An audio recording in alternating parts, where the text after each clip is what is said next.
दूध वाला आपको दूध देता है और वो कल से कहेगा कि 800 ml मैं आपको दूध देता हूं और 200 ml उसमें पानी रहेगा, बट पैसा आपको उतना ही पे करना पड़ेगा। तो क्या आप उस दूध वाले से दूध लोगे? नहीं ना।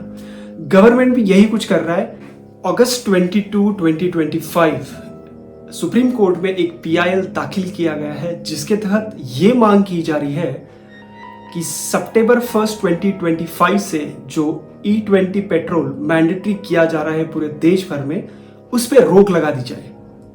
तो क्या है ये E20 पेट्रोल वाला मामला, इसको आज समझते हैं। तो E20 या फिर इथेनॉल 20%, इसका मतलब है कि आपकी गाड़ियों में जो पेट्रोल डाला जा रहा है उसमें 80% पेट्रोल रहेगा और 20% इथेनॉल होगा। तो अप्रैल 2023 के बाद जो भी गाड़ियां मार्केट में लॉन्च हुई है उसको गवर्नमेंट ने मैंडेटरी कर दिया है कि ये गाड़ियां E20 फ्यूल के साथ कंप्लायंट होनी चाहिए। तो E20 फ्यूल में बेसिकली 80% पेट्रोल होता है, 20% इथेनॉल ब्लेंडिंग होती है। तो इस चीज को लेके इतना बवाल क्यों हो रहा है देश भर में? पेट्रोल में 20% इथेनॉल ब्लेंडिंग होगा, बट पेट्रोल की जो प्राइस है वो उतनी ही रहेगी। क्या बात कर रहे हैं? तो डायरेक्ट बेनिफिट एंड यूजर को कुछ नहीं मिलने वाला। गवर्नमेंट ये पुश कर रही है कि इथेनॉल 20 ब्लेंडिंग ये नेचर के लिए बहुत अच्छा है, क्योंकि ये कम पोल्यूटेंट या फिर कम प्रदूषण फैलाता है।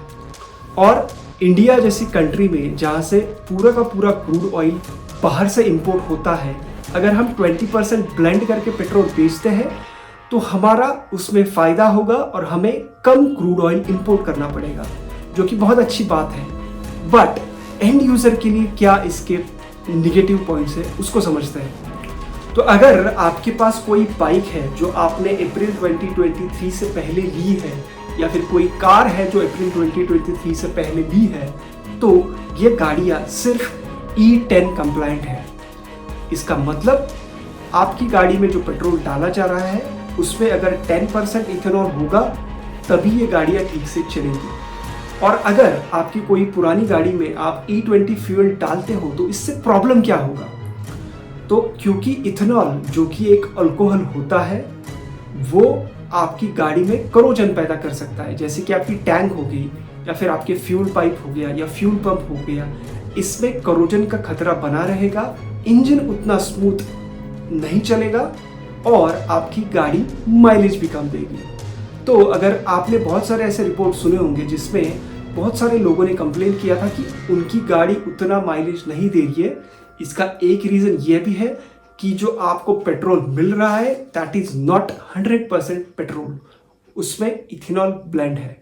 और अगर सितंबर 1 से गवर्नमेंट ने ये मैंडेटरी कर दिया कि जो फ्यूल मिलेगा वो आपको E20 फ्यूल ही मिलेगा, बाकी कोई फ्यूल भरने का ऑप्शन नहीं है, तो हो सकता है लॉन्गर ड्यूरेशन में जो भी पुरानी गाड़ियां हैं उस पर ये निगेटिवली इंपैक्ट करेगा, उस पर इंजन खराब होने के चांसेस ज़्यादा है, आपका माइलेज भी घटेगा और आपको पेट्रोल के लिए उतने ही प्राइस पे करना पड़ेगा, जो कि एंड यूजर के लिए बहुत बुरी बात है।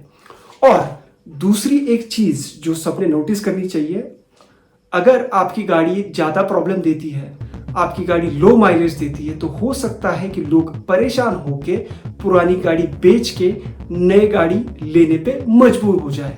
तो गवर्नमेंट ये भी चाहता है कि जो पुरानी गाड़ियां हैं वो मार्केट से निकले। तो ये E20 फ्यूल पुश करने की वजह से ये भी होगा कि हो सकता है आपकी पुरानी गाड़ी आपको बेचनी पड़ जाए और नई गाड़ी लेने का समय आ जाए। तो ये अगेन एंड यूजर के लिए एक निगेटिव चीज़ है।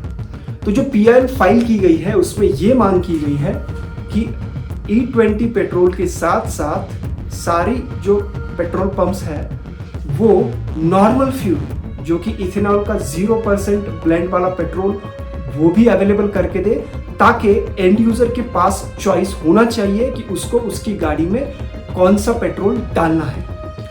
तो ये मांग अगर पूरी होती है तो सारे पेट्रोल पंप में आपको 2 अलग अलग पेट्रोल्स मिलेंगे, जो कि होगा E0 पेट्रोल यानी 100% पेट्रोल और E20 पेट्रोल। तो ये चॉइस ना देने की वजह से बहुत सारे इश्यूज हो रहे हैं और पुरानी गाड़ी जिसके पास है उसको आने वाले टाइम में प्रॉब्लम्स फेस करने पड़ सकते हैं। आपकी क्या राय है? आपको क्या लगता है गवर्नमेंट का ये जो पुश है, या सही है या गलत है?